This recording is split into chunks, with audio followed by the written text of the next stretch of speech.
Today, we're diving into a story that honestly, it reads like a high-stakes thriller, but it is all very real and it's all happening right now. It's a story about geopolitics, brilliant scientists, and just massive, massive ambition, and it all centers on one single world-changing invention.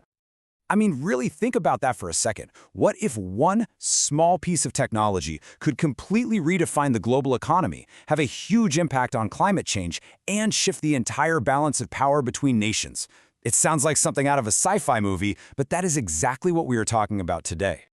And this is the prize. By 2030, the advanced battery industry is projected to be worth a staggering $100 billion a year. We're not just talking about better phones here, we're talking about the search for the next great engine of economic growth for the entire planet. Okay, let's get into this.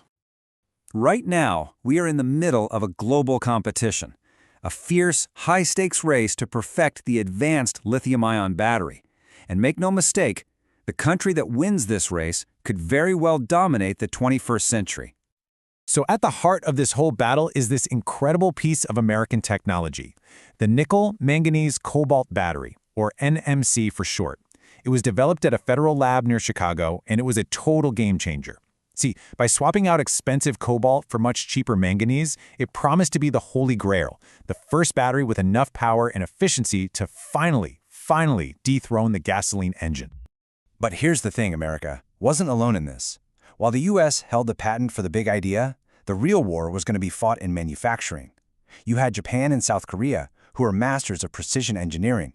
And then you had China, who could use the full power of its government to build factories at a scale the world had literally never seen before.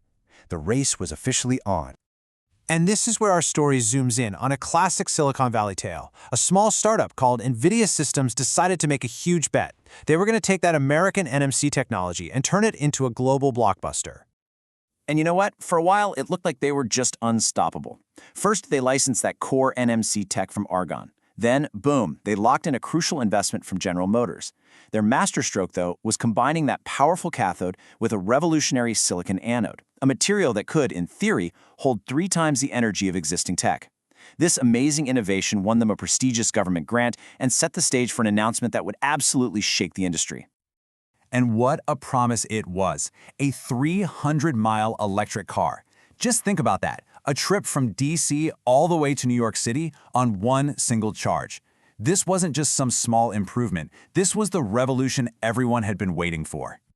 The hype was enormous. I mean, NVIDIA was the toast of the entire energy world. But, as we're about to see, when something sounds a little too good to be true, it often is. The story was about to take a very sharp turn. And look, this wasn't just some startup marketing fluff. This was the director of the U.S. government's Advanced Energy Research Agency, ARPA-E, announcing NVIDIA's achievement at a major summit. With that kind of official validation, the world was totally convinced that NVIDIA had cracked the code. But here was the fatal flaw, hidden behind all those headline numbers. This slide shows the brutal reality. On one side, you have the claim, an unbelievable 400 watt-hours per kilogram of energy density. And on the other, the reality. That incredible performance just vanished after a handful of charge cycles. It suffered from this huge problem called voltage fade, which basically made it completely useless for a real-world car. So, how did this even happen? Well, it's pretty simple. They cherry-picked their data.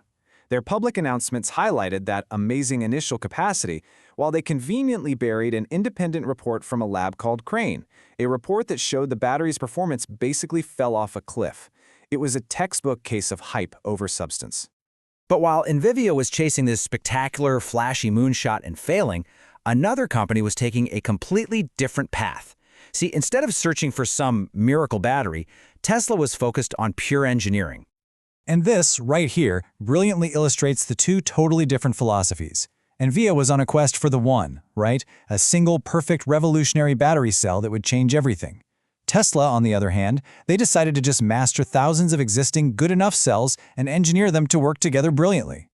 Their approach was totally unconventional. They took nearly 8,000 small cylindrical batteries from Panasonic. They kind of looked like big AA batteries, and packed them into their cars.